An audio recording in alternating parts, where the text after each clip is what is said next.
apa sebentar.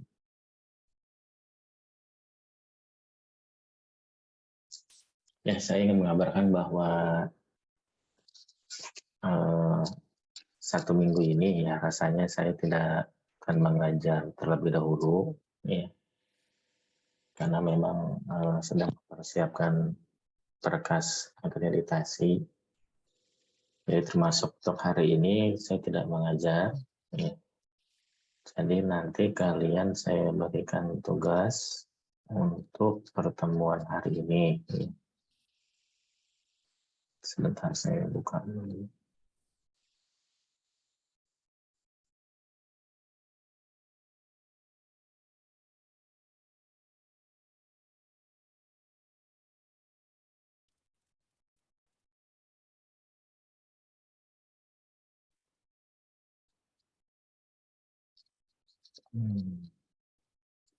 Ya, nggak terlihat ya. Jadi di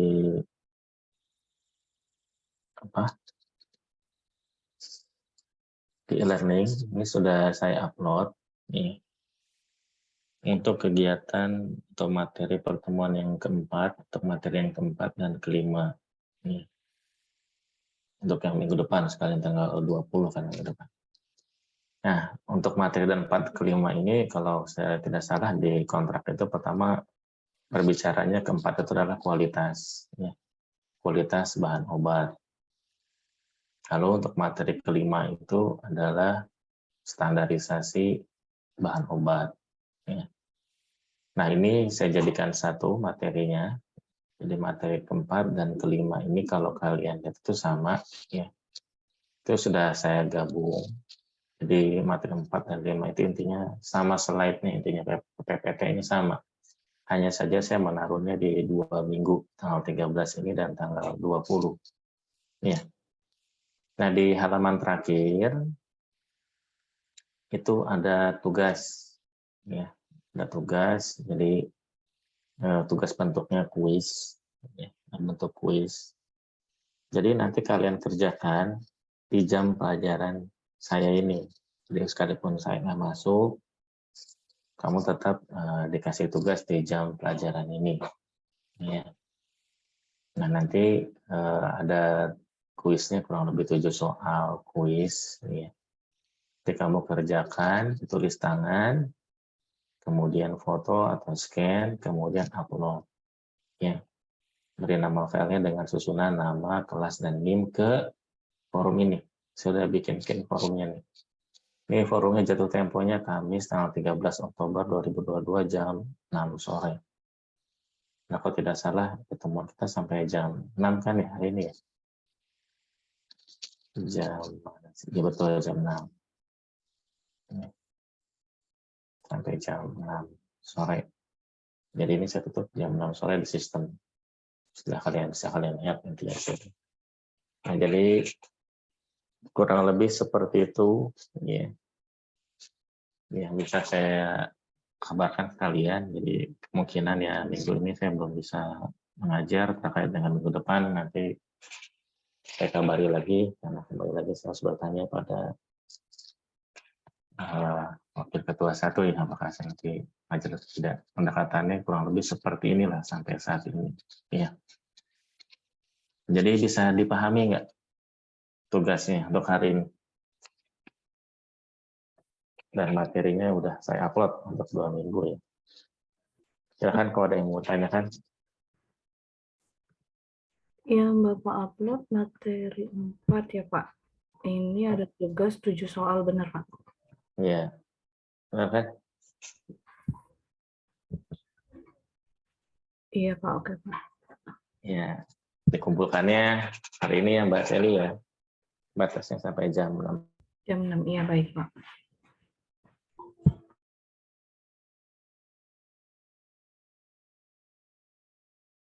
Ditulis tangannya Pak. Tulis tangan atau ketik Pak?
Ya, maaf terputus.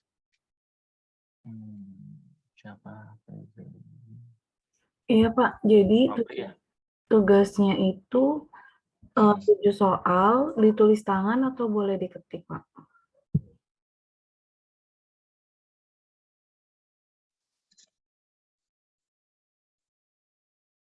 Hasil ini tadi suaranya putus. Nggak kedengeran. Kalau sekarang udah jelas Pak. Bentar. Udah. Kenapa? Jadi 4 dan 5 itu satu PPT ya Pak, benar nggak, Pak? Betul. PPT-nya sama karena materi keempat itu seharusnya ngomongin kualitas bahan obat. Terus yang kelima itu standarisasi bahan obat. Nah, itu saya jadikan satu. Jadi di pertemuan keempat dan kelima sama materinya. Karena udah dijadiin satu. Jadi Ya, gitu. tugasnya 7 soal, tulis tangan atau ketik Pak? Tulis tangan.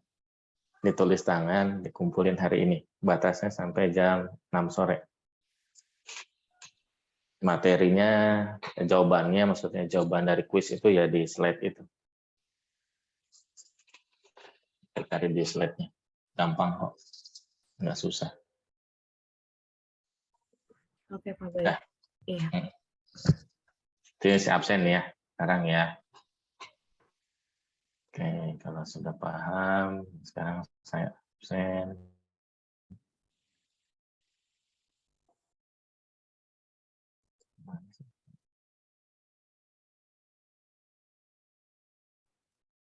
Pilih absen. Ada banyak banget, 26. 26 ini cuma ada 18. Isi saya kemana nih?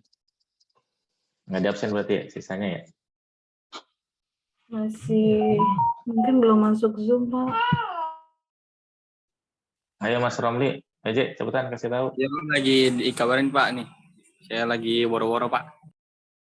Kalau nggak datang, ngasih absen nih. Pilihannya cuma ada hadir nggak hadir doang.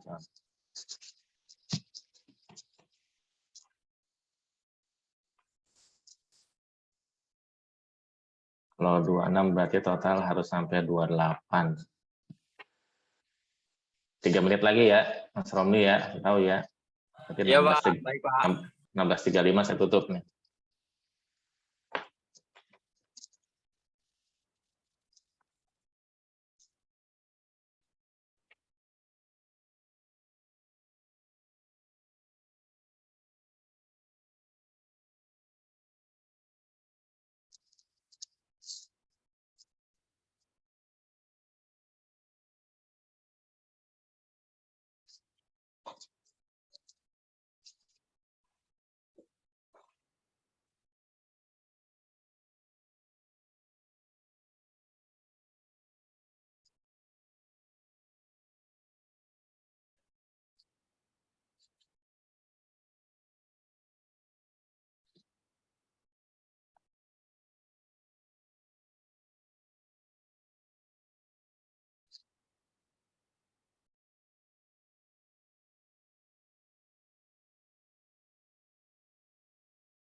Siti Nurmaya nggak ada ya, Mas Romli ya?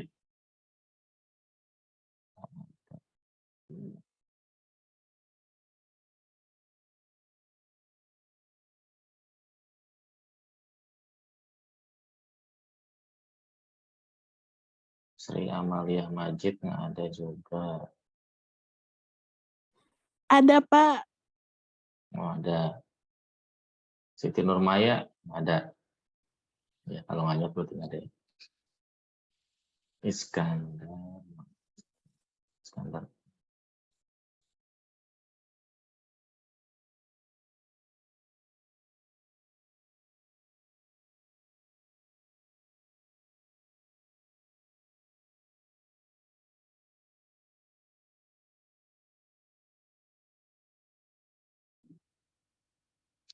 Nia Mulyani. Mana Nia Mulyani? Nia Mulyani nggak ada. Adanya cuma Nia Febriana.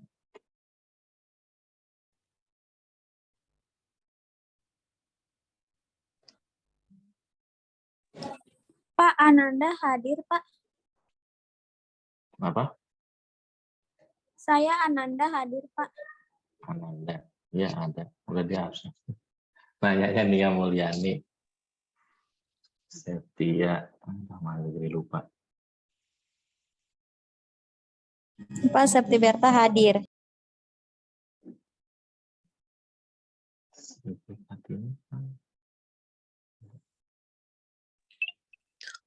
Mohon maaf Bapak, Siti Nurmaya hadir.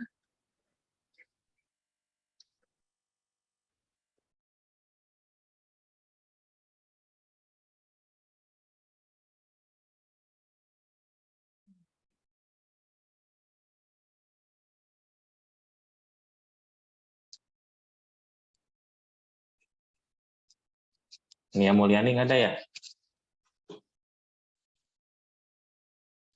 Nia Mulyani. Berarti yang tidak hadir hanya Nia Mulyani saja. Oke, Mas Romli. Ya Pak, Dan nih, ini saya tutup nih. itu Nia Mulyani ada sih Pak di partisipan Pak. Apa mau saya itu dulu? Chat dulu. Ah, Nia Mulyani. Itu Nia Febriana kali. Nggak ada partisipan mana.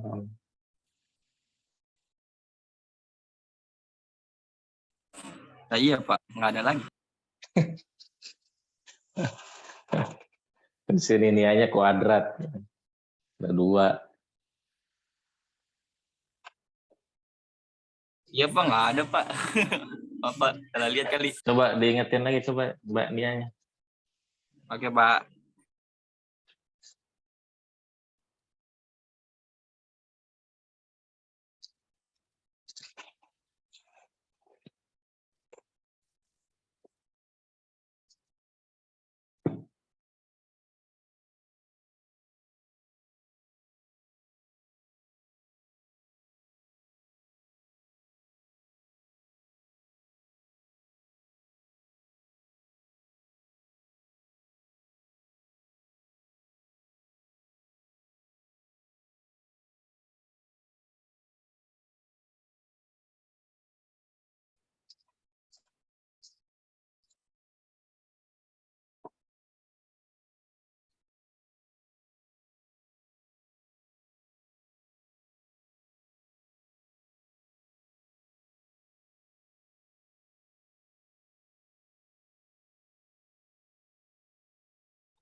Oke, Mas Romli, bilangin aja Mbak Nia nanti suruh WA saya saja.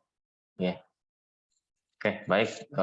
Ini jika sudah jelas tentang tugas hari ini, maka untuk pertemuan hari ini saya akhiri. Sekian terima kasih. Wassalamualaikum warahmatullahi wabarakatuh.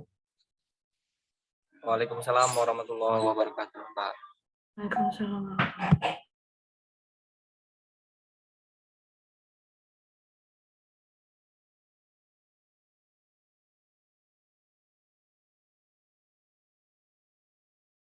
Oke, silakan kameranya diaktifkan.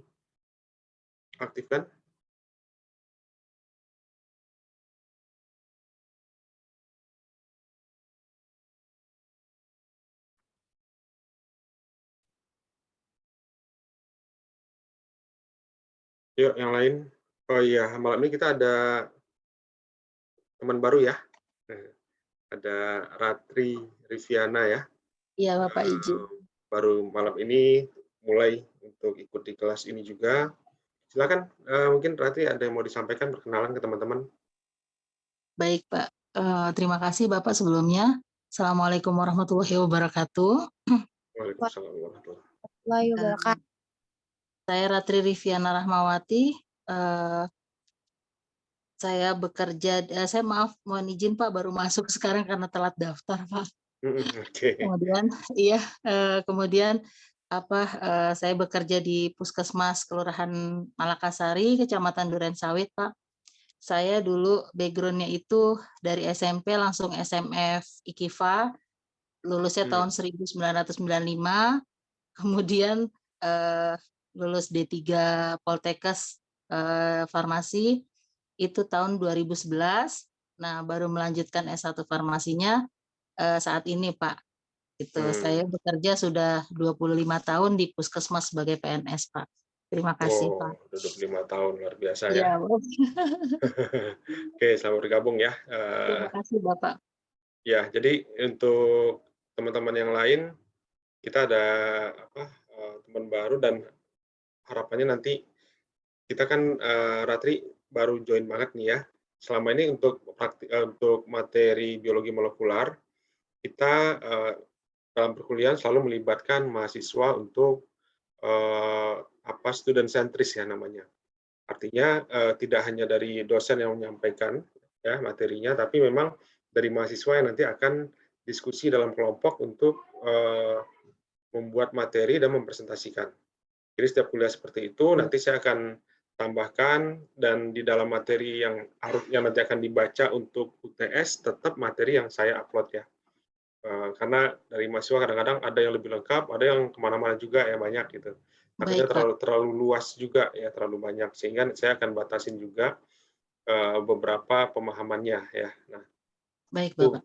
kemudian ini kan sudah berjalan kurang lebih sekitar 3 kali presentasi ya, kurang lebih. Kan masih ada kelompok nanti yang belum presentasi, nanti gabung dengan kelompok berikutnya, hubungi PJ kelasnya. Nah, di situ walaupun kelompoknya sudah bikin materi, nanti Ratri tetap buat tambahan informasinya ya, berupa slide-nya, mungkin ada 5 slide untuk ditambahkan gitu. Di luar slide-nya sudah ada, mungkin angle apa yang mau diambil, monggo silahkan nanti. Ya. Baik, Bapak izin, saya kebetulan tadi malam sudah sudah bergabung dengan salah satu kelompok. Kemudian malam ini maju, Pak. Oh, malam ini maju? Iya, Bapak. Oke, malam ini yang maju ya. Boleh, silahkan. Oke, silahkan malam ini tentang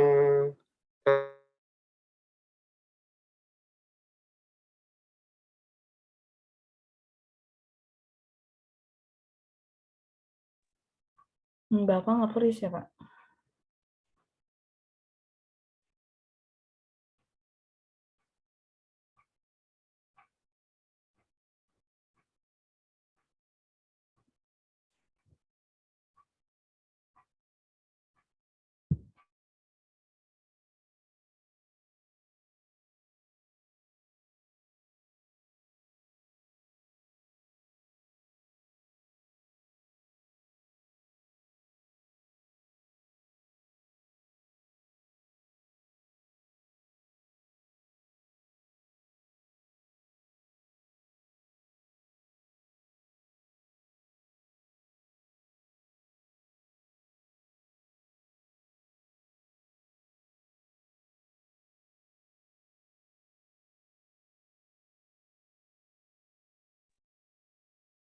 Oke, sorry WiFi saya lagi rusak, trouble. Hujan terus tadi ya. Oke, baik. Sekarang udah jelas suara saya? Udah Pak. Udah, oke. Skandar, mana kameranya Skandar? Yang lain juga. Ya, ayo dia. Ilmi, Romli, Teguh. Ya, kita open cam dulu. Kalau nggak mulai-mulai nih. Anita Rahman, Nancer, Travelina, Nia, Teguh. Ya, yang lain ya. Hari ini presentasi siapa? Kelompoknya?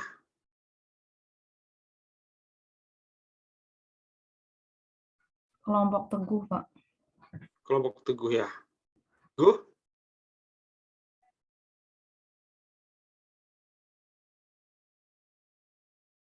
Teguh Setiawan. Iya Pak, lagi ada pasien bentar Pak. Siapa lagi selain Teguh? Cepat responnya. Siapa yang selain Teguh? Iskandar, Anita, Amalia, sama Nia.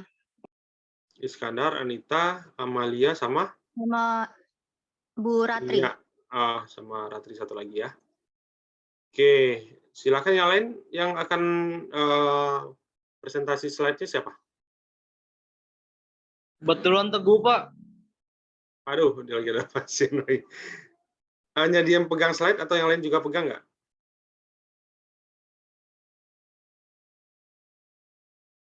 Yang lain pegang nggak, Iskandar? Enggak Pak. Saya pakai HP Pak. Oke. Wah, kalau diracikan bisa sejam lagi nih. Yang lain nggak pegang nih, Anita? Iya Pak, sebentar Pak, saya lagi buka laptop. Oke.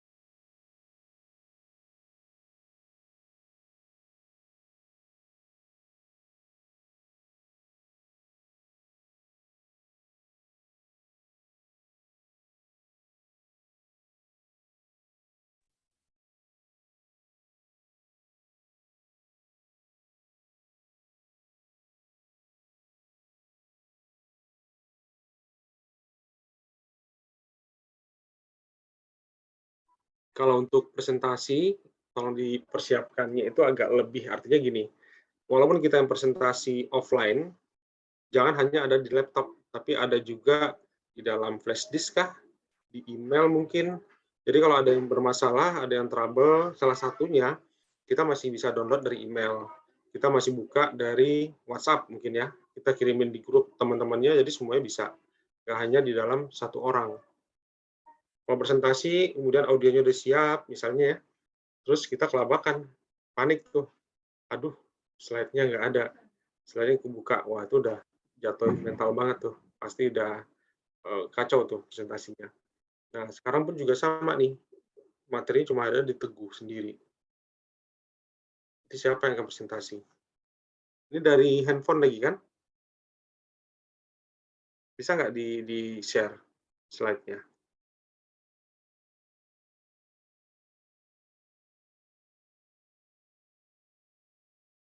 Karena kalau kita nunggu Teguh, racikan bisa sejam tuh.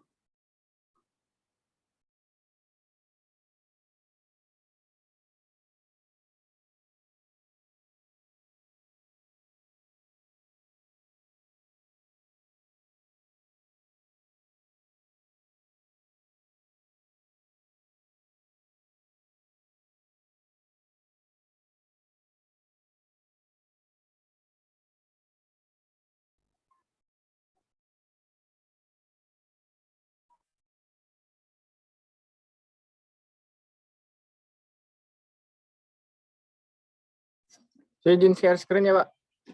Enggak, jangan share screen dulu. Tolong kirim slide-nya ke teman-teman yang lain. Nggak hanya Teguh yang pegang. Udah ada kok Pak. Katanya hanya Teguh yang pegang. Nanti ada pasien lagi, kita ditinggal lagi begini tiba-tiba, terus siapa yang akan handle screen? Nggak bisa hanya pegang satu orang, saya nggak tahu siapa yang pegang, siapa yang ngerjain, nggak ngerti kan? Tolong dikasih tahu ke teman, kasih share ke teman-teman yang lain. Jadi kita nggak Sudah nunggu Pak, hanya dari saya bisa share screen. kita nggak tunggu dari Teguh aja, tiba-tiba ditinggal lagi seperti tadi ya.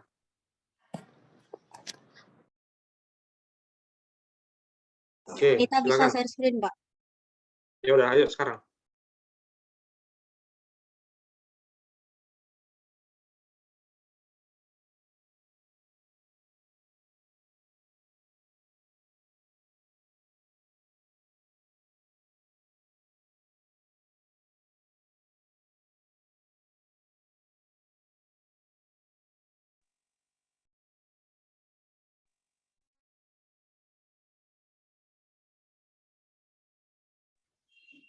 Boleh dimulai, Pak. Iya, ya, silakan. Assalamualaikum warahmatullahi wabarakatuh. Di sini kami akan menjelaskan tentang transkripsi pada organisme prokariot dan ekariot. Yang terdiri dari saya sendiri, Iskandar Hakim, Teguh Setiawan, Nia Febriana, Anita Rahman Pertiwi, Sri Amalia Majid, dan Ibu Ratri Riviana Rahmawati.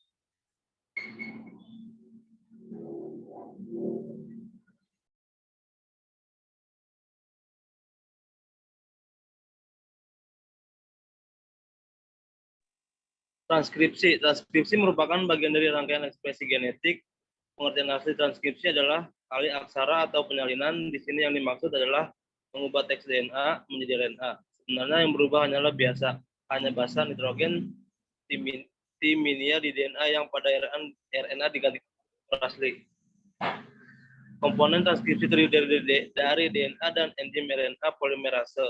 Untai DNA digunakan sebagai template atau cetakan untuk membentuk RNAd atau mRNA, sedangkan enzim RNA polimerase berperan dalam pembentukan dan pemanjangan rantai RNAd atau mRNA.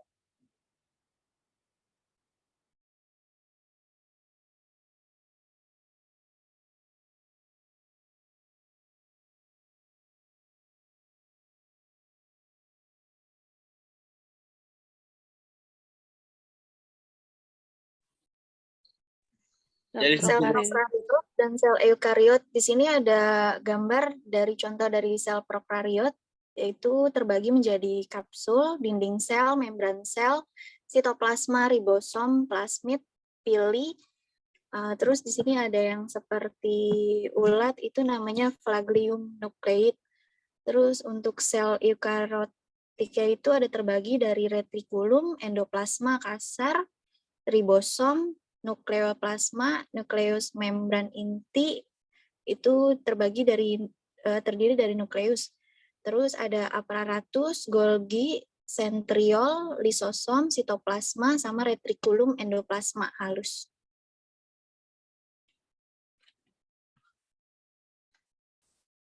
Perbedaan sel prokariot. Prokariot itu memiliki ukuran sel diameter prokariotik 0,2 sampai 2,0, tidak memiliki membran inti serta inti sel yang nyata dan tersebar dalam sitoplasma. Yang ketiga, tidak memiliki organel yang terbungkus oleh membran sel. Yang keempat, memiliki flagenta yang mengandung 2 protein.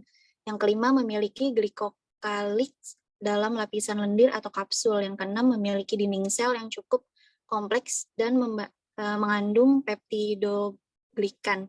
Yang ketujuh, memiliki membran sel yang kurang mengandung sterol dan tidak mengandung karbohidrat. Yang kedelapan, memiliki operan.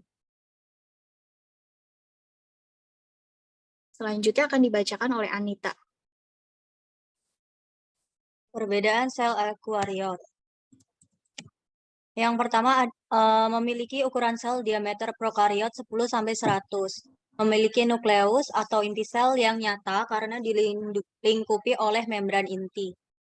Semua organ yang terbungkus oleh membran sel, flagenta yang tersusun banyak mikrotubula, terdapat banyak sel yang tidak memiliki dinding sel, memiliki komposisi kimia pada dinding sel yang sederhana, memiliki membran sel yang kurang mengandung sterol dan karbohidrat sehingga dapat berfungsi sebagai reseptor, dan yang terakhir tidak memiliki operan.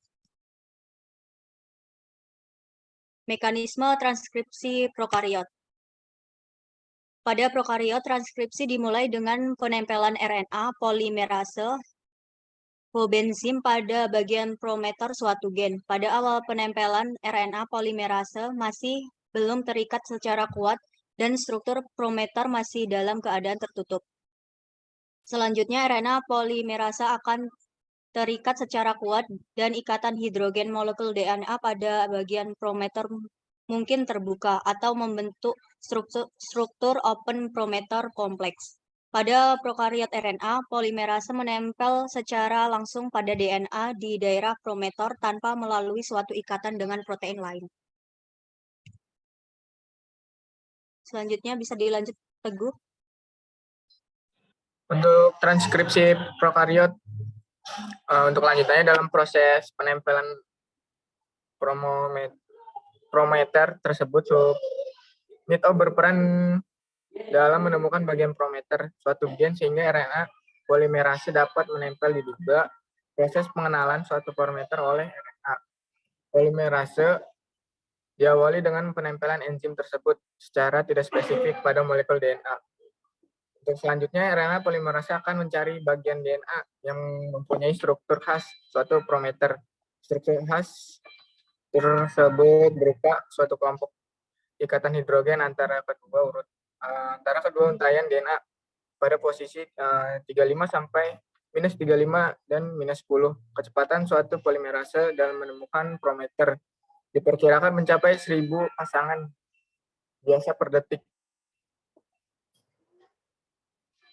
Fun fact, transkripsi prokariot. Pada prokariot, translasi molekul mRNA seringkali dimulai sebelum proses transkripsi usai. Hal ini disebabkan molekul mRNA disintesis dan ditranslasi pada jarak 5-3. Dan juga dapat disebabkan karena tidak adanya membran inti yang memisahkan transkripsi dengan translasi seperti pada eukariot.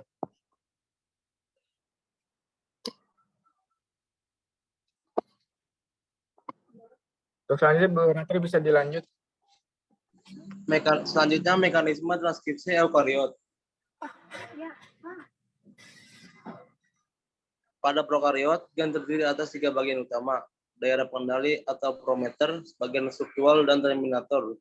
Promoter merupakan bagian gen yang berperan dalam proses dan terletak pada ujung promoter. Pada prokariot juga terdiri atas operator. Kedua, gen pada prokariot diorganisasikan dalam struktur operon. Yang ketiga, saat ditranskripsi, operon LAT menghasilkan satu mRNA yang membawa kode-kode genetik untuk 3 macam polipeptida yang berada. Yang keempat, ciri utama gen struktural pada prokariot adalah bukti dari sekuens inisiasi translasi atau ATG sampai kodon terakhir sebelum titik akhir translasi atau kodon stop, yaitu TAA, TAG, TGA akan diterjemahkan menjadi rangkaian asam amino. Selanjutnya, pada prokariot, RNA polimerase menempel secara langsung pada DNA di daerah promoter tanpa melalui suatu ikatan dengan protein lain. Pada prokariot, proses transkripsi dan transisi berlangsung hampir secara serentak, artinya sebelum transkripsi selesai dilakukan, transisi sudah dapat dimulai. Urutan nukleotida RNA hasil sintesis adalah urutan nukleotida komplementer dengan cetakannya. Tahapan transkripsi pada prokariot meliputi inisiasi transkripsi, pemanjangan, dan terminasi. Selanjutnya akan dilanjutkan oleh Bu Ratri. Mekanisme transkripsi eukariot. Gen eukariot dibedakan 3 kelas, yaitu gen 1 meliputi gen-gen yang mengkode 18 srRNA, 28 srRNA, dan 5,8 srRNA, atau ditranskripsi oleh RNA polimerase 1. Tidak dikenal adanya sistem operon karena satu promotor mengendalikan seluruh gen struktural.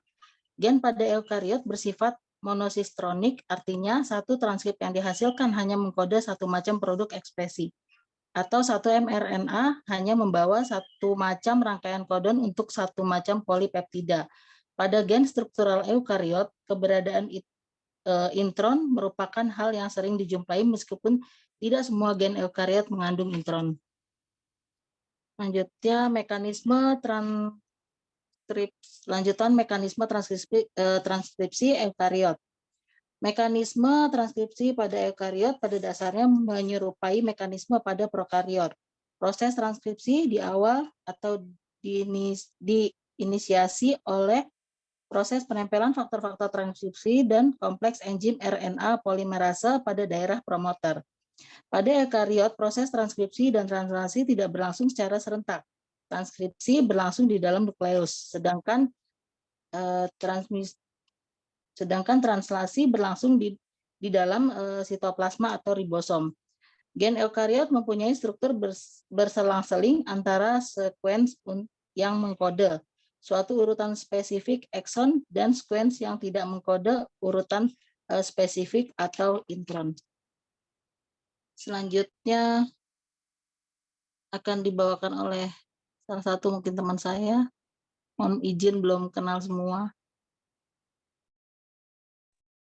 Bisa dilanjutkan Mbak Amalia? Ya, gambar transkripsi prokariot. Di sini ada gambarnya, contohnya ada transcription DNA, mRNA, ribosom, polipeptid, sama prokaryotik cell.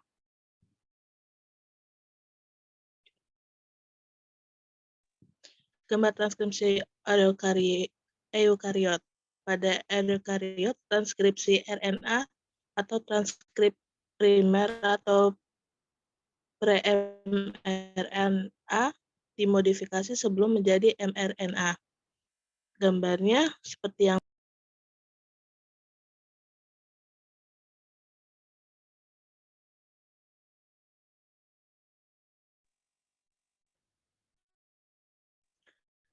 demikian presentasi dari kelompok kami. Ada yang ingin ditanya?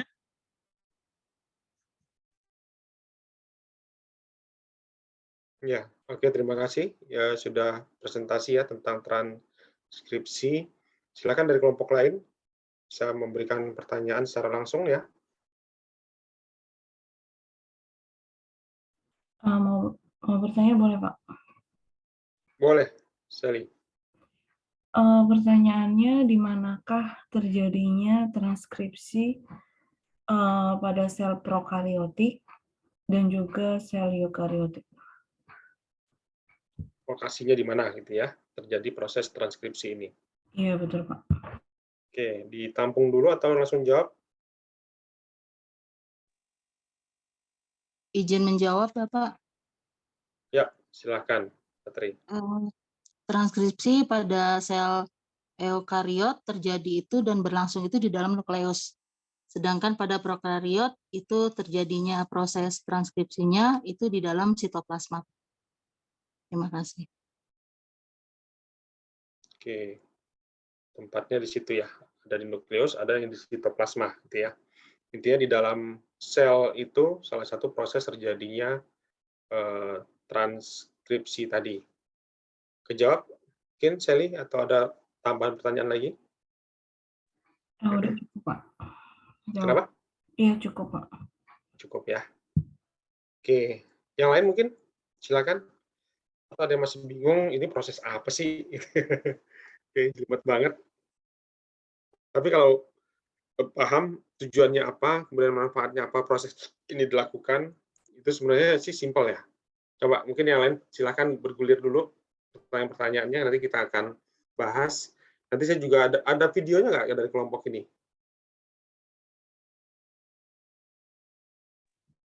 Enggak ada, Pak. Sayang banget tuh.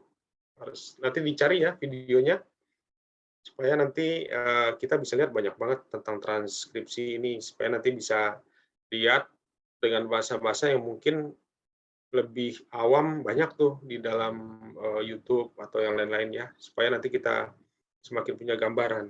Karena kalau hanya berupa tulisan, nggak ada visualnya, Karena kita bingung nih, apa ya kode-kode genetik, huruf-huruf seperti itu apa gitu. Ya kayak baca apa gitu ya. Nanti tolong kelompok ini, Teguh, Iskandar, teman-teman yang lain, ini nanti tolong cari videonya. Minggu depan kita putar ya videonya sebelum kita masuk ke pembelajaran yang lain. Baik, Pak. Oke. Terus ada lagi yang lain mungkin? Pertanyaan silakan.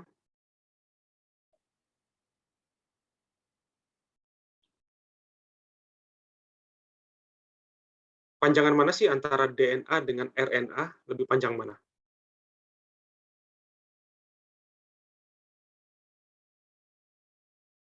DNA sama RNA panjangan mana sih? Yulita mungkin bisa jawab. Iya, Pak. Panjangan mana? DNA, Pak. Kenapa? Karena dia kan ganda kali ya, Pak, jadi lebih panjang. Belum tentu loh. Iya, jawabannya benar ya. Cuma alasannya harus ilmiah juga. Kenapa bisa lebih panjang? Ya jelas. Kenapa? Karena DNA itu kan rantai yang panjangnya ditranskripsikan atau disalin. Disalin hanya bagian kecil dari DNA itu. Proses penyalinannya itu yang disebut dengan transkripsi. Akhirnya menjadi RNA. Misalnya kita punya panjang, taruhlah misalnya ada suatu tulisan panjang sekitar 30 cm. Misal ya, ini asal aja dulu, 30 cm, tulisan semua. Ada kode-kode, kodon-kodonnya di situ, ada kode genetiknya semua di situ. Sekarang kita mau ngambil cuma 5 cm atau 10 cm sepertiganya. Yang 20 cm lain kita nggak salin kan? Yang jadi RNA-nya itu adalah yang disalin tadi. Tujuannya apa sih buat disalin? Nah, itu kan harus ada tahu dulu tujuannya arahnya kemana kan dari semua proses itu. Karena kalau kita mau, teman-teman mau bikin masakan nih, mau masakan tentang, mau masak apa yang enak malam-malam begini? Yang hangat-hangat misalnya apa? Indomie, Pak. Indomie. Mie rebus, Pak. Indomie mie rebus dengan ala apa gitu ya. Ada satu buku yang menjelaskan tentang masak Indomie. Mungkin ada dari 30 atau 40 versi untuk memasak Indomie. Ada Indomie dibikin goreng, Indomie dibikin apa dulu, sayurnya dulu, segala macam, bumbunya belakangan, atau apa itu versi-versinya. Kita mau ngambil satu doang. Ya udah, kita ambil yang satu aja, yang lain kan kita nggak baca. Nah, di transkripsi ini juga sama. Di dalam DNA itu panjang banget informasinya, yang kita butuhkan itu yang diambil. Ketika diambil, terjadilah transkripsi, proses mentranskripkan ya, atau membaca yang ada di dalam DNA tadi menjadi RNA. Nah, nanti kan ada prosesnya tadi ya, ada inisiasi, elongasi, ada terminasi tadi kan. Itu kan proses-proses yang terjadi pada saat proses pembuat RNA tadi. Tujuan akhirnya buat apa sih sebenarnya? Tujuan akhirnya adalah bagaimana nanti dia akan membantu proses sintesa dari protein. Jadi tujuan akhirnya adalah untuk itu. Kalau untuk membuat kode genetik udah jelas, nanti kalau punya keturunan. Tapi kalau untuk proses keseharian, kita kan sel-sel tubuh kita kan juga proses di dalam pencernaan kita kan butuh namanya enzim kan, butuh yang namanya hormon, butuh yang namanya regenerasi sel-sel di dalam darah, HB kita, hemoglobin itu butuh. Sintesa protein inilah yang dibutuhkan oleh tubuh kita dengan cara apa? Melakukan proses yang ada di dalam DNA itu. Jadi DNA itulah yang nantinya akan membuat perintah kepada tubuh kita yang pada akhirnya akan membuat enzim-enzim tadi, hormon-hormon tadi yang dibutuhkan oleh keseharian tubuh kita. Ngambil dari mana? Ngambil dari DNA yang ada di dalam tubuh. Ya, jadi tujuan akhirnya adalah seperti itu. Kalau nanti ke bagian keturunan, ya pasti akan ngambil dari DNA orang tuanya ya, karena DNA kita setengahnya dari ayah, setengahnya dari ibu. Jelas pasti akan seperti itu. Maka dari proses itu kita bisa lihat nanti ya apa yang akan dilakukan di dalam proses transkripsi ini. Kalau di minggu lalu kita sudah masuk ke dalam proses replikasi, itu memperbanyak. memperbanyak bagian dari DNA. Kalau sekarang kita mentranskripkan itu menyalin dari DNA sehingga yang kita salin itu akhirnya semakin menjadi terbaca jadinya ya. Oke, saya coba akan share satu video, mudah-mudahan teman-teman lebih mudeng juga, tambah mudeng ya kalau melihat dari video ini.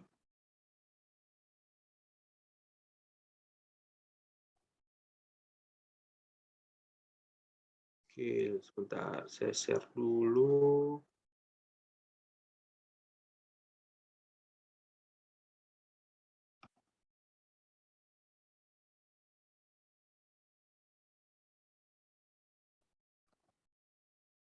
Untuk muncul belum? Belum, Pak. Sekarang? Sorry, suaranya Udah, Pak. belum nih. Udah, Pak. Suaranya belum, sebentar.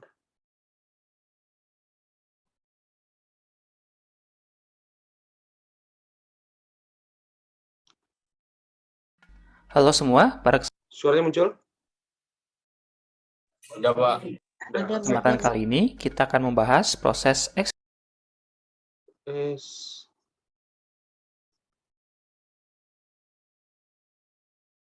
Putus ya? Bentar. Ya, putus, Pak. Bentar. Oke, sebentar. Ya. Halo semua, pada kesempatan kali ini kita akan membahas proses Suaranya keluar? Sudah, Pak.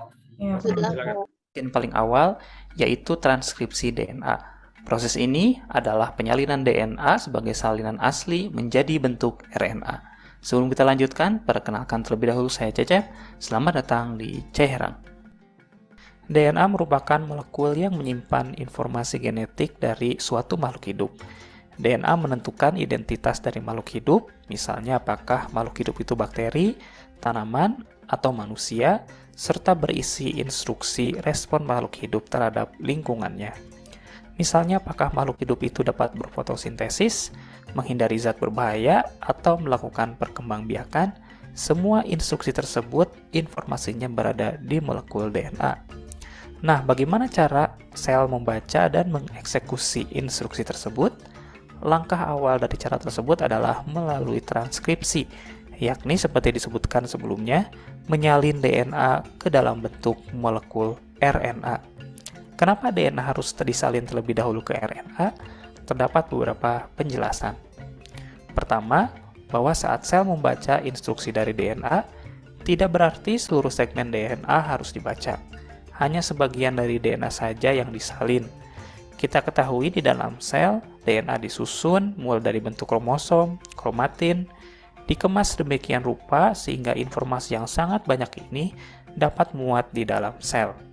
Jika terdapat sinyal tertentu dari luar dan sel harus berespon, maka sel hanya mengambil sebagian dari informasi di DNA untuk melakukan respon terhadap sinyal tersebut.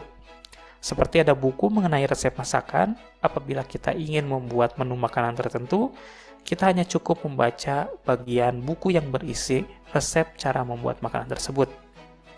Begitu juga dengan DNA di dalam sel, di mana terdapat bagian DNA tertentu yang berisi instruksi khusus untuk melakukan respon khusus. Bagian DNA yang berisi satu instruksi khusus dinamakan gen. Ketika gen diaktifasi, maka istilah khusus untuk ini adalah ekspresi gen.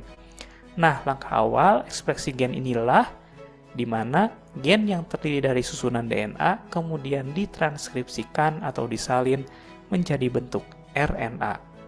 Jadi jelas, penyalinan ini sebagai bentuk efisiensi agar sel dapat memilih dengan tepat instruksi khusus yang dijalankan dari sekian banyak informasi yang terkandung di dalam DNA. Kemudian kenapa harus disalin baru? Kenapa tidak dibaca langsung di tempat saja? Alasannya tadi untuk aktivasi. Terkadang dalam aktivasi diperlukan segmen informasi genetik yang harus dipakai secara cepat. Jika kita melakukan penyalinan, maka kita dapat menyalin salinan tersebut dalam jumlah yang sangat banyak. Jika tidak dilakukan penyalinan, maka kita hanya punya satu salinan saja berupa DNA, sehingga kecepatan aktivasi tidak bisa ditambah.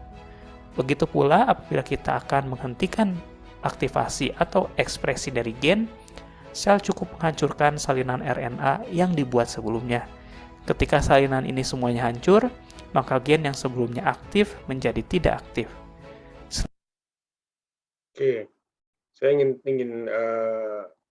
break dulu sebentar dari video tadi ya. Jadi kalau itu kan kelihatan ya, dari DNA itu kan informasinya banyak. Tubuh kita mau nyuruh apa nih? Tubuh kita ternyata enzim, teman-teman habis makan protein, telur, daging gitu. Kemudian ternyata persediaan enzim proteasenya di dalam pencernaan udah mulai berkurang. Gimana nih nanti proteinnya nggak bisa dicerna dong? Otomatis karena persediaannya udah kurang, tubuh kita akan memerintahkan dari kode genetik DNA itu, ayo dong bikin dong protein khusus untuk protein lipase. Nanti kita akan mencerna makanan tuh, karena dari atas sudah banyak masuk protein-protein ini, sehingga dia akan memberikan perintah bikin yang namanya protein enzim di dalam tubuh kita. Atau ternyata hormon insulin kita, ini bisa enzim, bisa hormon juga. Ketika hormon kita berkurang, ya untuk insulin dalam darah kita, suplai dari luar banyak, otomatis kan tubuh kita harus produksi nih insulinnya. Hormonnya di pankreas sudah menipis. Bikin dong yang baru, karena yang lama udah dikeluarkan. Nah, proses itu yang ditranskripsikan atau disalin nanti dari DNA-nya ke RNA. Yang disalin apa ya, proses itu aja. Jadi nggak semuanya akan dilakukan. Sama kayak ada perintah dari atasan ya. Kerjaan kita kan banyak nih. Ada sedemikian banyak pekerjaan A, B, C, D, E. Mau pengadaannya kah, penerimaan barangnya kah, melengkapi resepnya, segala macam lah. Itu pekerjaan kita. Tiba-tiba atasan memerintahkan salah satunya yang akan diminta. Kita kan nggak semuanya kita sajikan. Kita sajikan yang sesuai dengan yang diperlukan. Nah, yang diperlukan inilah nanti akan ditranskripsikan atau didefinisikan lah bahasanya ya, oleh si RNA. RNA yang meneruskan. Karena kalau DNA ini dia taunya banyak banget gitu. Tapi yang diambil yang seperlunya. Pasal-pasalnya lah, misal kalau kita ngomongin pasal dalam suatu kitab hukum pidana misalnya, itu kan satu buku banyak banget kan. Atau teman-teman mau nyari buku farmakope kan tebel banget tuh. Isi obat banyak. Kita butuh yang bagian fenobarbital aja untuk antikonvulsan misalnya. Itu aja yang kita baca, yang lain nggak usah baca. Pusing kan kalau semuanya kita baca. Nah, tubuh kita juga sama. Ketika ada perintah tertentu, nggak semuanya itu akan diambil. Ditranskripsikan atau didefinisikan atau disuruh nanti tubuh kita tuh membuat RNA-nya. Nah, dari yang dibuat itu baru dia akan membuat protein-protein tertentu. Protein itu adalah bagian dari asam amino yang diproduksi nanti. Jadi tubuh kita akan berusaha untuk memproduksi itu ya di dalam tubuh kita. Untuk apa kebutuhan tubuh.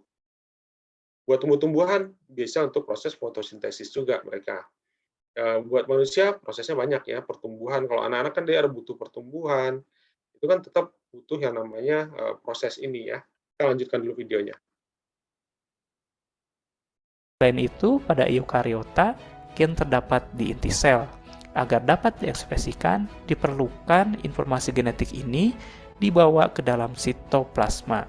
Dengan melakukan replikasi, nah ini pertanyaan tadi ya dari Sally, di mana dia akan dikeluarkan, dibawa ke dalam sitoplasma ya, di situ. Kita lanjut dulu. Maka informasi genetik ini dapat dibawa keluar dari inti sel dan kemudian informasi yang dibawa akan dijalankan sesuai dengan tujuan dari gen tersebut. Nah, setelah jelas mengenai tujuan dari transkripsi tadi, mari kita lanjut ke pembahasan aktor utama pada proses transkripsi DNA, yaitu RNA polimerase. Nah, ini enzim yang paling berperan dalam proses itu, namanya RNA polimerase. RNA polimerase merupakan enzim yang tersusun atas beberapa subunit protein. Struktur utama RNA polimerase ini terdiri dari 2 subunit alfa, subunit beta, subunit bayangan dari beta atau beta aksen, dan subunit omega. Yang dimaksud bagian utama adalah bagian RNA polimerase yang bekerja dalam menyusun reaksi katalitik utama, yaitu pembentukan ikatan kovalen fosfodiester. Ikatan fosfodiester ini menghubungkan 2 nukleotida, yaitu antara atom oksigen di posisi karbon ketiga dan gugus fosfat yang berada di posisi atom karbon kelima. Adapun perbedaan antara RNA dengan DNA adalah terletak di cincin gula dari kedua molekul ini.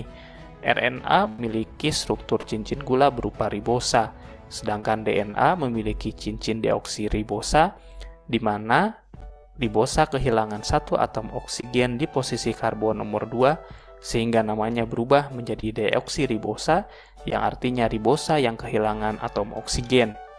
Perbedaan lain adalah gugus basa, di mana pada DNA, gugus basa biasanya berupa guanin, adenin, timin, dan sitidin, sedangkan pada RNA, timin diganti dengan urasil. Sebenarnya, antara timin dan urasil pun tidak jauh berbeda bentuk molekulnya, seperti yang tampak pada gambar di layar. Oke, masih ingat yang lalu tentang perbedaan DNA dan RNA? Mungkin Teguh bisa ulangi yang barusan. Wah, Teguhnya hilang langsung. Teguh, Ya, Pak. apa perbedaan barusan yang dilihat di video barusan? Ya, saya baru duduk, Pak, habis ngelayan pasien tadi, Pak. Ya, taruhlah nggak di video yang barusan. Waktu di pertemuan 2 kali yang sebelumnya, itu kan juga udah dibahas tuh, pembedaan antara DNA sama RNA. Selain panjangnya ya, apalagi yang berbeda?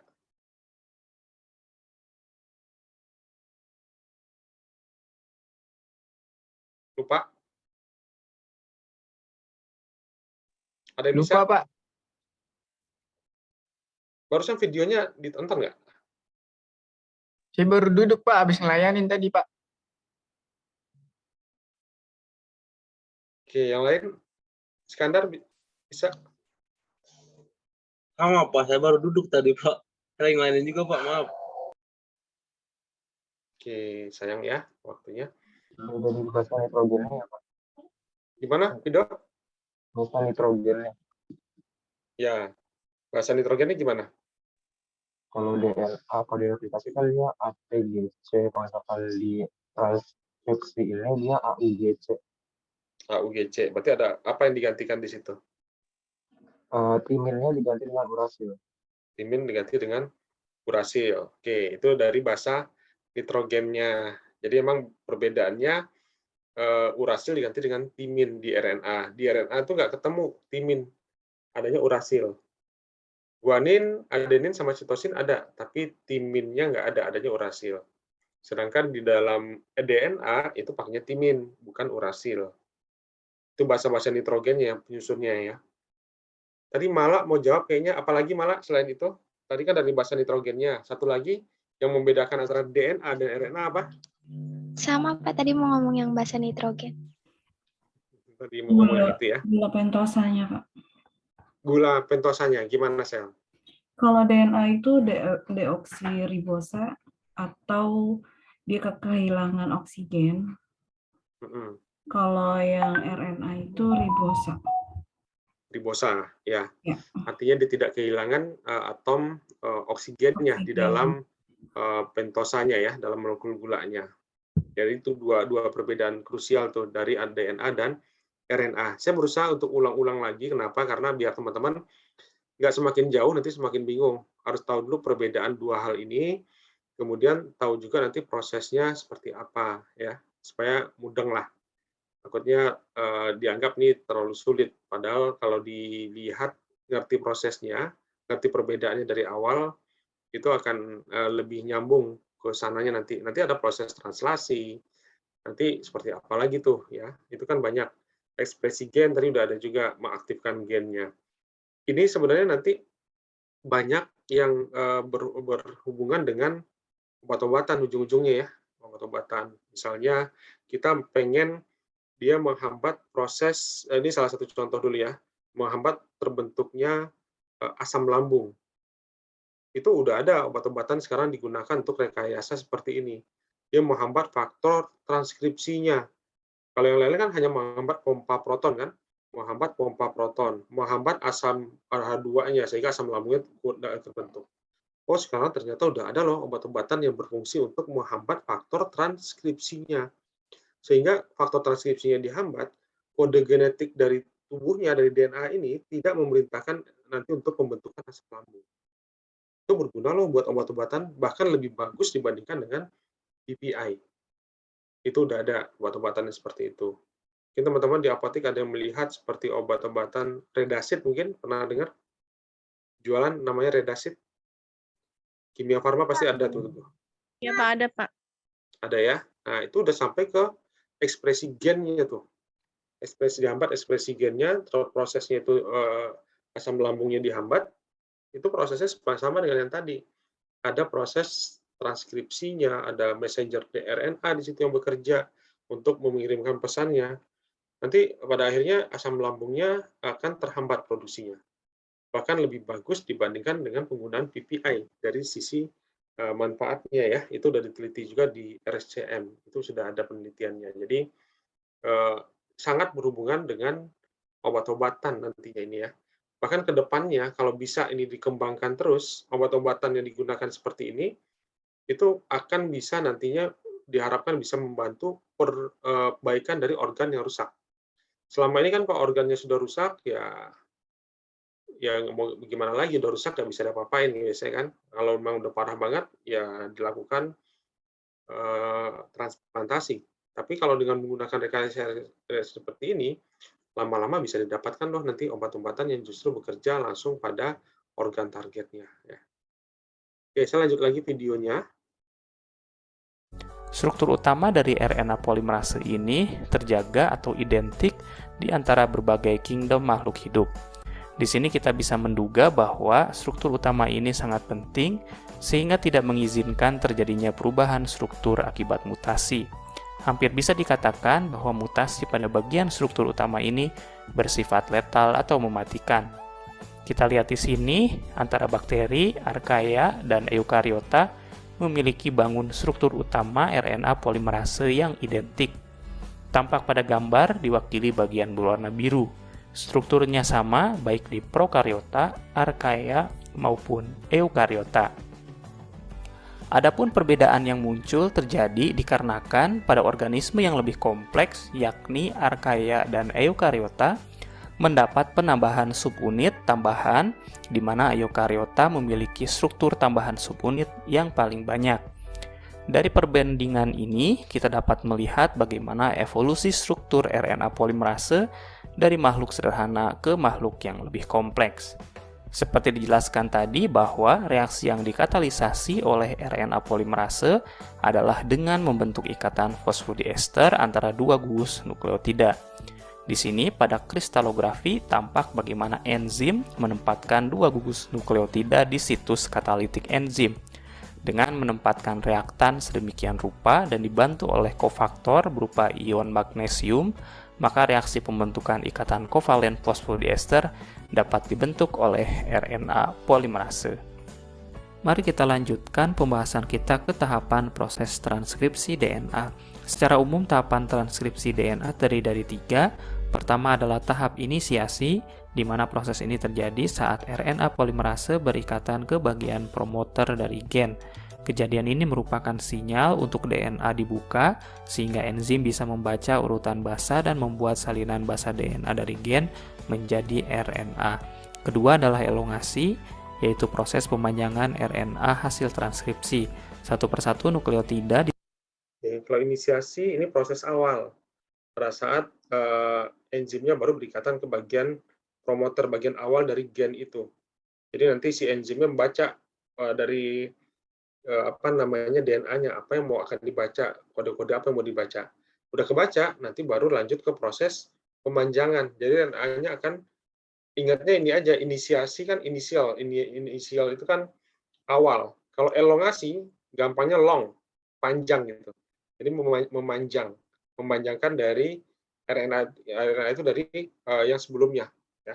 Dan terakhir baru nanti terminasi, itu tahap akhir. Dan RNA bertambah panjang. Pada tahap inisiasi, proses sintesis RNA akan berjalan lambat. Namun setelah masuk fase elongasi, reaksi ini akan berlangsung lebih cepat. Ketiga, fase terminasi, yaitu penghentian proses transkripsi DNA. Hal ini terjadi saat RNA polimerase menemui kode codon stop yang menandakan tempat berakhirnya dari gen. Nah, terminasi itu proses akhir. Orang kalau berhenti di tempat pemberhentian akhir, biasanya terminal kan? Atau orang sudah mengalami kondisi yang sudah paling akhir, stadium terminal. Misalkan dokter bilang kayak gitu ya.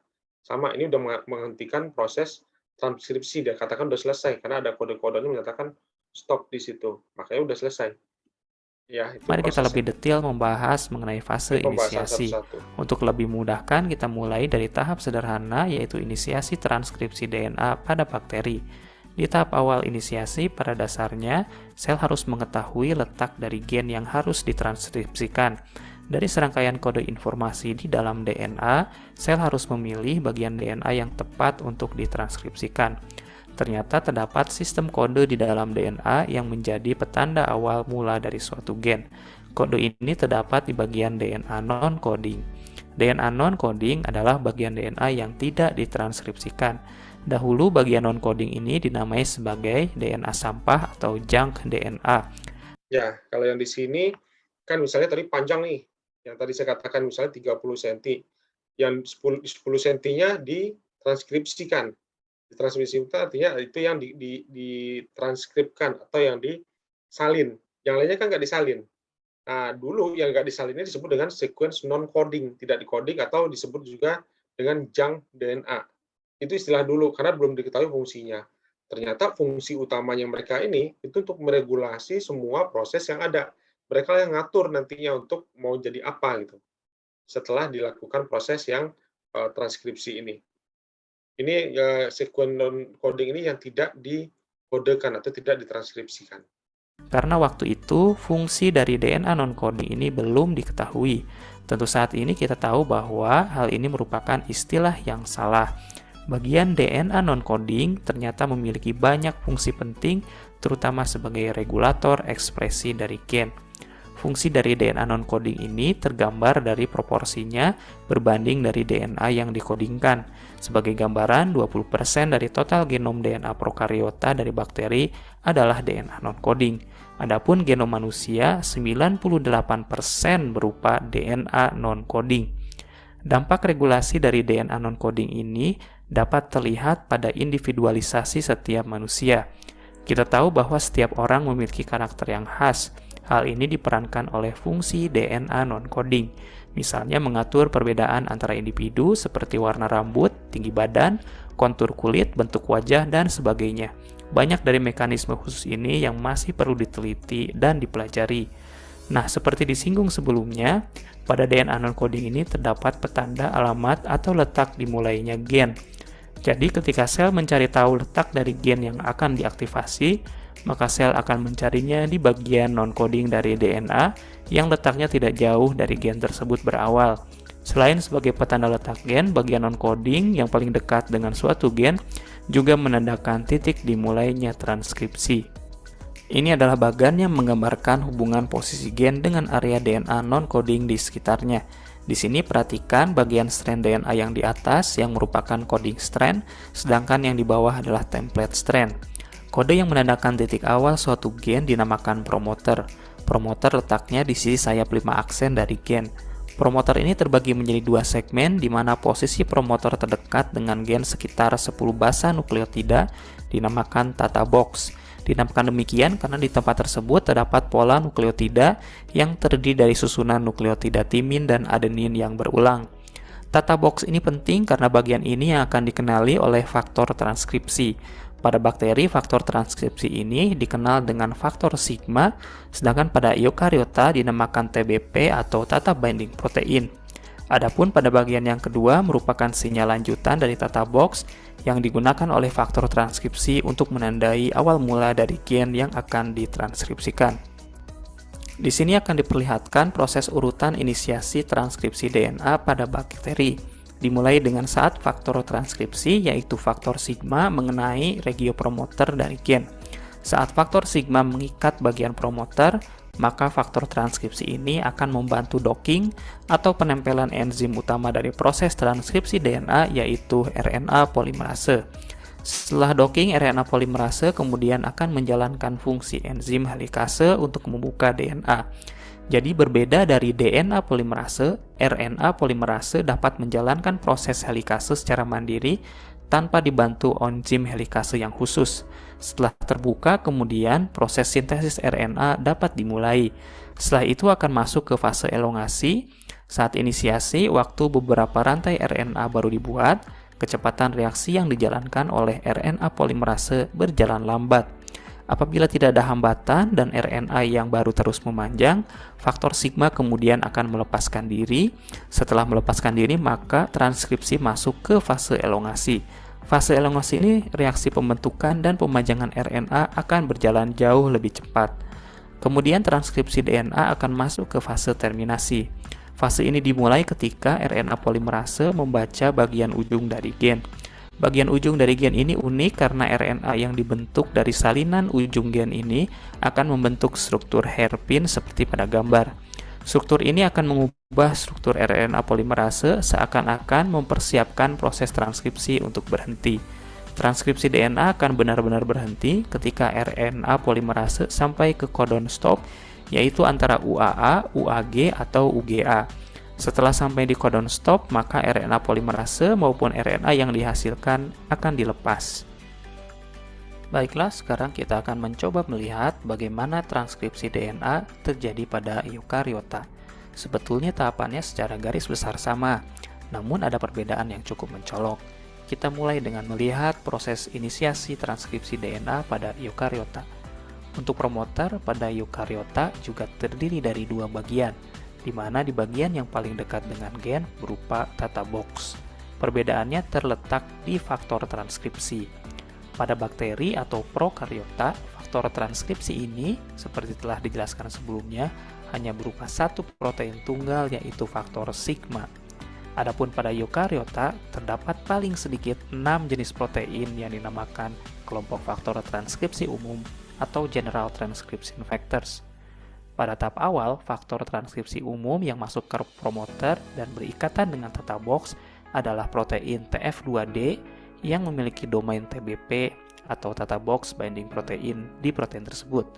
Setelah protein ini berikatan dengan DNA, kemudian diikuti dengan rekrutmen protein lain, yaitu TF2B yang ikut mengikat DNA bersama-sama dengan TF2D. Setelah itu secara bersamaan masuk RNA polimerase 2, protein TF2F, TF3E, dan TF2H. Di gambar ini kita lihat bahwa RNA polimerase 2 memiliki ekor atau ekstensi protein yang dinamakan CTD atau C-terminal domain. CTD ini pada manusia berupa 52 tandem repeat dari 7 sekuens asam amino yang memanjang dari struktur inti RNA polimerase 2. Setelah kompleks besar ini tersusun, akan terjadi dua hal.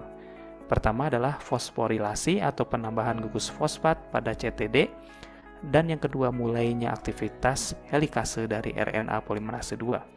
Setelah itu terjadi pelepasan sebagian dari faktor transkripsi umum, sehingga tersisa RNA polimerase 2 dan protein TF2D yang kemudian akan memulai aktivitas sintesis RNA. Kita lihat di sini bahwa faktor transkripsi di eukariota terdiri dari banyak subunit protein. Lebih jauh lagi, pada eukariota juga terdapat protein lain yang ikut mengatur inisiasi dari transkripsi DNA.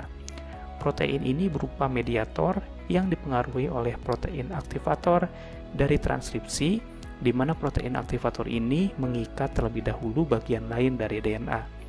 Jadi di sini tampak bahwa ekspresi gen ini juga dipengaruhi oleh bagian DNA lain yang jauh letaknya dari gen tersebut. Selain itu, pada mediator juga menyediakan tempat menempelnya dari histone modifying enzim dan kromatin remodeling kompleks. Hal ini dikarenakan transkripsi juga harus berhadapan dengan kompleks kromatin dan protein histone yang bersama-sama berikatan dengan DNA di inti sel. Jadi jelas bahwa proses inisiasi transkripsi DNA pada eukariota jauh lebih kompleks daripada inisiasi transkripsi pada bakteri atau prokariota. Perbedaan selanjutnya adalah bahwa pada eukariota, mRNA yang dihasilkan terlebih dahulu mengalami modifikasi atau pematangan. Kita lihat perbandingannya di layar. Pada prokariota, setelah mRNA terbentuk, maka proses selanjutan berupa translasi atau sintesis protein dapat langsung terjadi. Tetapi pada eukariota, sebelumnya mRNA mengalami proses modifikasi, yaitu berupa pemasangan capping di ujung 5, splicing dari intron, dan poliadenilisasi di ekor 3 dari mRNA. Selain itu, pada eukariota, mRNA yang telah mengalami modifikasi tadi juga harus ditransport dari nukleus ke sitoplasma untuk diteruskan ke proses translasi menghasilkan protein. Mari kita bahas bentuk modifikasi pertama, yaitu penambahan capping di ujung 5 dari mRNA. Nah, ini adalah bentuk umum mRNA dari eukariota. Kita lihat di ujung 5 terdapat capping, yaitu berupa ditambahkannya gugus metil guanosin. Kita perbesar ujung 5 dari mRNA, dan di sini metil guanosin terlihat menempel pada gugus fosfat dari mRNA. Nah, metil guanosin sendiri merupakan guanosin yang dimodifikasi dengan menambahkan gugus metil ke molekul guanosin tersebut. Apa tujuan penambahan capping ini?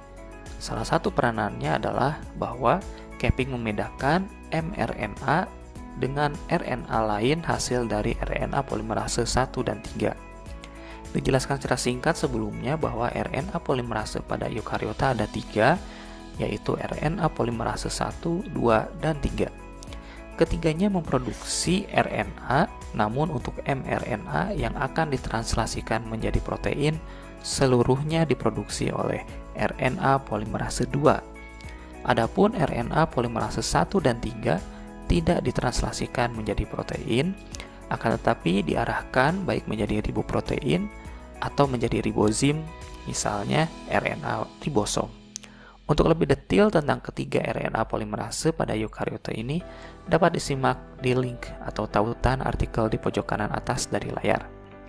Kita lanjutkan ke modifikasi kedua, yaitu splicing intron. Maksudnya adalah membuang bagian intron dari pre-mRNA. Saya gunakan istilah pre-mRNA di sini untuk menunjukkan pada mRNA yang belum dimodifikasi. Intron adalah segmen gen yang tidak ditranslasikan. Kita lihat di bagian ini bahwa gen ada bagian yang tidak ditranslasikan, dinamakan ekson, dan bagian yang dibuang atau splicing yaitu intron. Adapun banyaknya ekson dan intron bervariasi dari satu gen ke gen lainnya. Di sini contohnya ada 2 gen. Pada gen beta globulin pada manusia hanya ada 3 ekson, sedangkan gen faktor koagulasi faktor 8 pada manusia terdapat sampai 25 ekson. Nah, bagaimana cara melakukan splicing? Terdapat alat khusus berupa kompleks protein, yakni spliceosome yang dinamakan snRNP atau Small Nuclear Ribonucleoprotein. snRNP ini merupakan ribozim di mana situs katalitiknya berupa molekul snRNA dan dilengkapi dengan molekul protein penyerta sehingga membentuk kompleks ribonukleoprotein. Adapun mekanismenya adalah snRNP akan mengenali kedua ujung intron, kemudian melakukan reaksi pemutusan dan dilanjutkan penggabungan kedua ujung ekson. Sedangkan intron akan dikeluarkan membentuk molekul berupa lariat atau RNA yang membentuk simpul seperti tali lasso dengan nukleotida adenin yang khusus berada di titik simpul dari lariat tersebut. Bagaimana snRNP mengenali kedua ujung intron ini? Seperti sebelumnya, terdapat kode unik khusus di kedua ujung intron sebagai penanda, ditambah satu kode di tengah yang menandakan nukleotida adenin yang khusus yang menjadi tempat simpul dari lariat. Ketiga tempat ini akan dikenali oleh subunit dari spliceosome seperti pada gambar, yang kemudian diikuti perubahan bentuk yang memungkinkan ujung 5 dari intron didekatkan ke nukleotida adenin yang khusus di tengah dari intron. Setelah itu, snNRP akan memotong perbatasan intron dengan ekson di ujung 5 dan ujung tersebut ditransfer ke nukleotida adenin membentuk simpul. Setelah itu, ujung 3 dari intron yang berbatasan dengan ekson juga akan diputus dan snRNP kemudian menggabungkan kedua ujung dari ekson, sedangkan intron akan dilepas berupa lariat. Kenapa ada intron pada eukariota? Sebenarnya lariat tersebut difungsikan sebagai regulator gen. Selain itu, pada genom eukariota terdapat fenomena alternatif splicing yang bertujuan untuk efisiensi dari genom. Maksud alternatif splicing yaitu bahwa satu gen dapat melalui beberapa jenis pola splicing. Tampak pada gambar contoh adalah gen alpha tropomyosin manusia yang memiliki beberapa pola alternatif splicing. Setiap alternatif splicing ini terjadi pada sel yang berbeda dan menghasilkan jenis protein yang berbeda. Jadi, satu gen dapat menghasilkan berbagai jenis protein. Nah, ternyata ada kemungkinan adanya kesalahan atau error pada splicing RNA.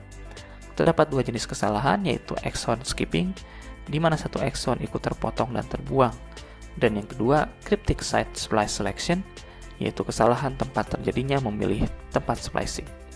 Ada beberapa strategi sel mengurangi tingkat kesalahan ini, di mana salah satunya adalah strategi definisi ekson. Maksudnya sel akan segera mengenali ekson karena terdapat bentuk khusus atau penanda khusus pada ekson. Pertama adalah keseragaman bentuk ekson. Jadi kebanyakan ukuran ekson ini relatif lebih seragam dibandingkan dengan intron. Seperti tampak pada data bahwa ukuran ekson relatif lebih seragam dibandingkan dengan intron. Misalnya terjadi kesalahan splicing, tentu akan menghasilkan ekson yang lebih pendek atau lebih panjang dari biasanya, sehingga sel akan mengenali mRNA yang defektif tersebut dan mRNA akan dihancurkan. Selanjutnya dengan memanfaatkan protein SR. Jadi protein ini bertugas mengenali ekson. Bagian intron tidak dikenali oleh protein SR. Dengan cara ini sel akan mengenali mRNA yang salah melakukan splicing. Namun kesalahan ini ada yang terjadi akibat mutasi pada gen, sehingga ujung antara ekson dan intron menjadi salah. Terdapat penyakit yang disebabkan kesalahan splicing, di mana salah satunya yang banyak adalah penyakit thalassemia. Akibat dari proses ini adalah mRNA dari cincin globulin rantai beta dari hemoglobin akan defektif.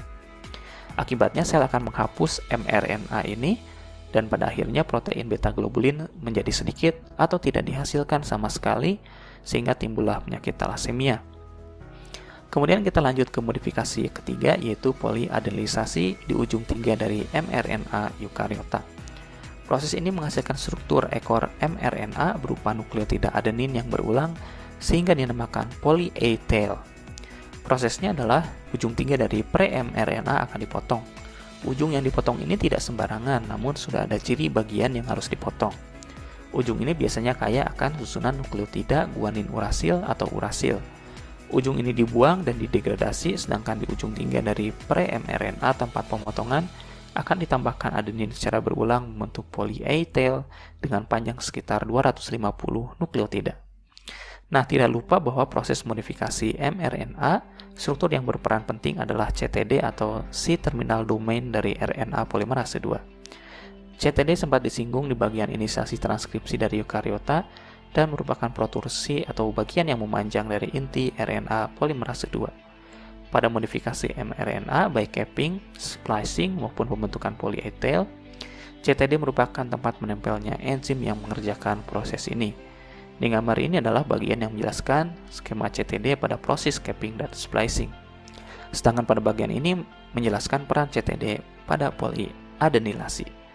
Semua proses modifikasi serta peran dari CTD ini secara lebih detail dapat disimak di link artikel mengenai transkripsi DNA baik di layar kanan atas atau bagian deskripsi di bawah dari video ini. Baiklah, kita lanjutkan ke proses transport mRNA yang terjadi di eukariota. Jadi dikarenakan eukariota memiliki inti sel, maka produk dari inti sel berupa mRNA harus ditransport ke sitoplasma untuk diproses lebih lanjut. Di gambar ini tampak proses transport sedang berlangsung.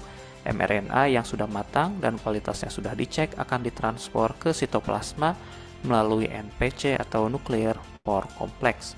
Proses ini diperankan oleh berbagai jenis protein, termasuk protein yang terlibat di modifikasi mRNA seperti HNNRP, serta diperankan pula oleh bagian-bagian mRNA hasil modifikasi.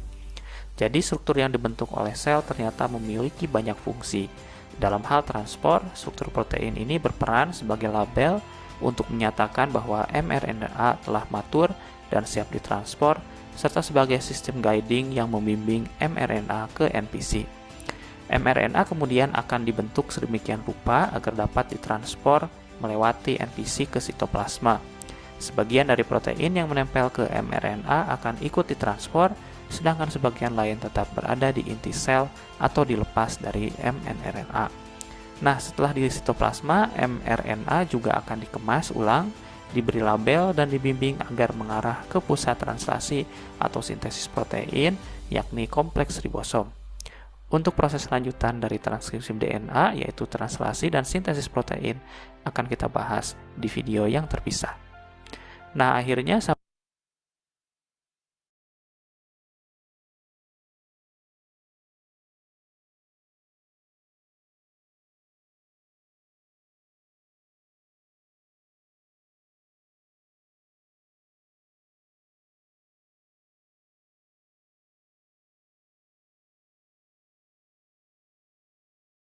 Oke.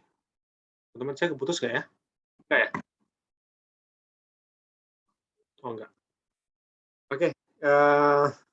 Kalau lihat videonya lumayan rumit ya, tapi kalau berkali-kali teman-teman coba putar, lihat lagi berkali-kali, kemudian disesuaikan juga dengan materi, nanti saya akan share di dalam e-learning, itu minimal sekian persennya kita bisa nyambung, ya. Bisa tahu prosesnya seperti apa. Nah, nanti di materinya saya akan kasih link ya buat teman-teman, link untuk masuk ke dalam video tadi. Jadi video saya taruh di G Drive, nanti saya open, jadi teman-teman tinggal ambil, buka link itu, baca ya. Karena kalau hanya bahas tentang slide itu kan nggak kegambar ya. Tadi pun juga kita nonton video, pasti kalau pertama nonton, saya yakin teman-teman pun juga bingung nih tentang ngomongin apa ya, ini lagi gimana. Sama, saya kan duluan baca aja, duluan lihat, kemudian duluan pahamin, berkali-kali juga, akhirnya baru paham. Terus ngajarin lagi ke kelas lain, ya seperti itu, akhirnya makin ini ya, makin nempel. Nah, buat teman-teman, justru yang kayak tadi itu perlu juga untuk dipahami fungsinya masing-masing ya, prosesnya seperti apa, tujuannya ngapain, apa yang terlibat di situ, gimana perbedaan antara eukariot dengan prokariotiknya, apa hasil akhirnya nanti, nah itu perlu dipahami pelan-pelan ya. Jadi kita ngomong tingkat molekular soalnya, yang kita nggak bisa lihat, tapi kita omongin di dalam. Udah gitu bentuk kayak benang kusut kan, di dalam kayak benang tapi udah kayak apa muter-muternya ya. Tapi yang jelas dari proses itu, itulah yang terlahirnya kita yang sekarang dengan berbagai macam. Ada yang bilang mirip orang tuanya, dua-duanya, ada kakak yang mirip dengan neneknya, bisa jadi ya. Saya ada satu keluarga tuh, ayahnya kayak orang bule, anaknya 3 biasa semua kayak ibunya. Tapi pas dicucu, ada satu mirip kayak kakeknya, bule banget gitu.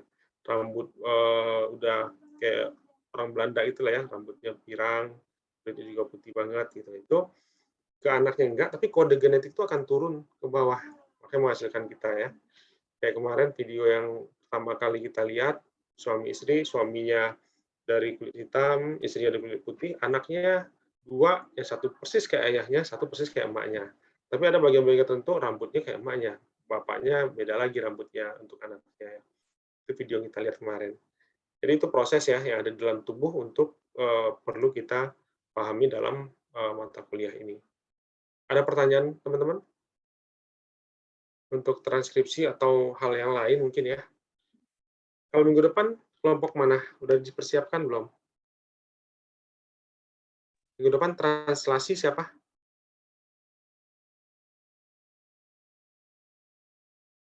Semua kelompok sudah maju belum ya? Belum, Bapak. Ada 2 lagi. Ada 2 lagi ya. Minggu depan tentang translasi kalau nggak salah. Iya nggak?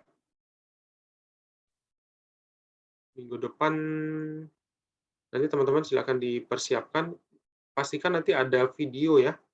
Ada video yang nanti kita bisa lihat bareng-bareng. Nah, buat yang tadi di minggu depan, tolong videonya dipersiapkan. Itu banyak banget. Cari yang paling simple, cari yang paling mudah untuk kita pahami ya. Jadi besok ada translasi. Ini saya lihat materinya belum lengkap ya kemarin catatannya ini. Saya coba cek sebentar.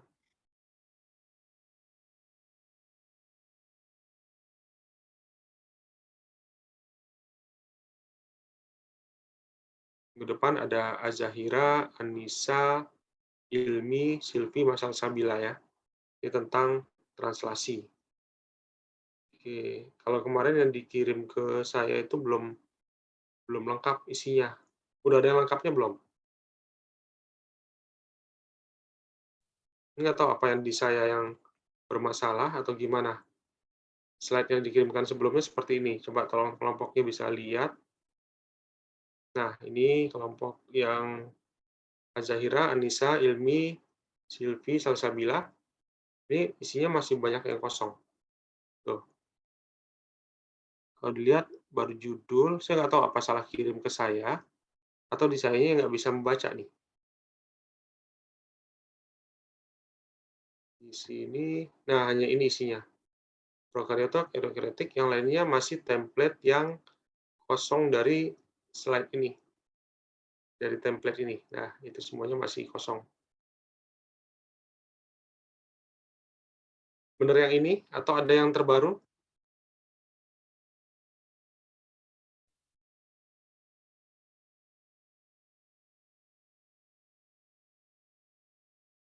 Bisa dikonfirmasi siapa?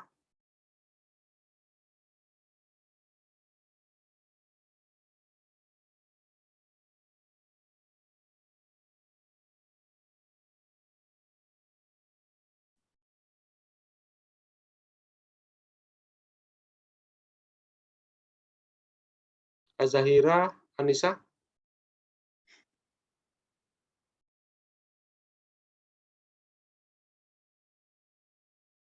Oh, udah dikirim ulang. Oke, nanti saya coba cek lagi ya. Yang terbaru berarti udah ada. Nah, berarti nanti tinggal teman-teman untuk mencarikan videonya. Kalau enggak, kasih linknya di situ. Kalau ada YouTube, nanti linknya taruh di situ supaya kita bisa sama-sama untuk melihat ya. Oke. Ada pertanyaan mungkin? Tambahan? Sambil saya absen dulu.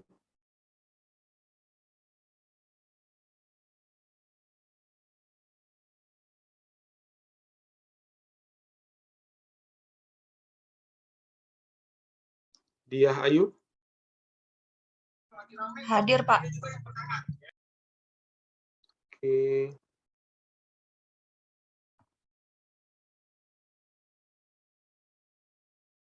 Kemudian Anita Rahman? Hadir, Pak. Ya. Mala Komalasari? Hadir, Pak. Muhammad Romli? Hadir, Pak. Oke. Yulita? Hadir, Pak. Ya. Terapelina? Hadir, Pak. Lulu? Hadir, Pak. Septi Berta? Septi Berta hadir, Bapak lagi di jalan, izin katanya. Oke. Siti Nurmaya ada ya. Ayodia? Hadir, Pak. Ananda Sela? Hadir, Pak. Sri Amalia? Hadir, Pak. Iskandar? Hadir, Pak. Nia Febriana? Hadir. Azahra? Hadir, Pak. Oh, Ara di sini. Azahira?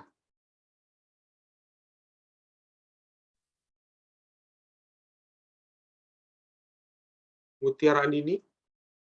Hadir, Pak. Nia Mulyani? Hadir, Pak. Setiawafa? Hadir, Pak. Oke. Indah Oktavia? Hadir, Pak. Teguh Setiawan? Hadir. Siti Askia? Hadir, Pak. Oke. Ilmi? Hadir, Pak. Selinia? Hadir, Pak. Sel, nanti saya minta rekaman yang hari ini ya. Oh ya, oke, Pak. Siap, Pak. Ya, tadi saya mau record, ternyata udah di-record. Nanti ada keperluan buat Akre. Iya, Pak. Kemudian Silvi? Hadir, Bapak. Rido? Gordo? Hadir, Pak. Sama Ratri ya. Udah ada absen ya. Hadir, Bapak. Oke. Ya, baik teman-teman. Nanti untuk minggu depan silakan dipersiapkan videonya ya. Jadi kita biar lebih mudeng lagi tentang materinya. Kemudian minggu depan saya akan coba buatkan di dalam e-learning ya, berupa tugas, di mana tugas itu untuk mengupload materi yang sudah dibuat oleh kelompoknya. Jadi hari ini kita bahas tentang transkripsi, nanti kelompok tadi ya, Teguh dan kawan-kawan itu upload di situ tugasnya ya, yang terbaru. Karena kalau biasanya kalau saya dapat email dari teman-teman yang awal dulu, itu beda slide-nya dengan yang sekarang. Pasti ada ketemu yang baru, ada urutannya yang dirubah-rubah. atau disempurnakan lagi, boleh-boleh aja ya. Tapi nanti yang ditaruh di dalam e-learning, yang untuk penilaian kelompoknya, itu saya akan ambil dari situ. Yang sudah teman-teman perbaiki atau sudah dilengkapi atau daripada videonya. Oke, saya rasa cukup ya untuk hari ini. Terima kasih semua. Selamat malam. Assalamualaikum warahmatullahi wabarakatuh. Waalaikumsalam warahmatullahi wabarakatuh. Terima kasih semua. Saya izin live ya.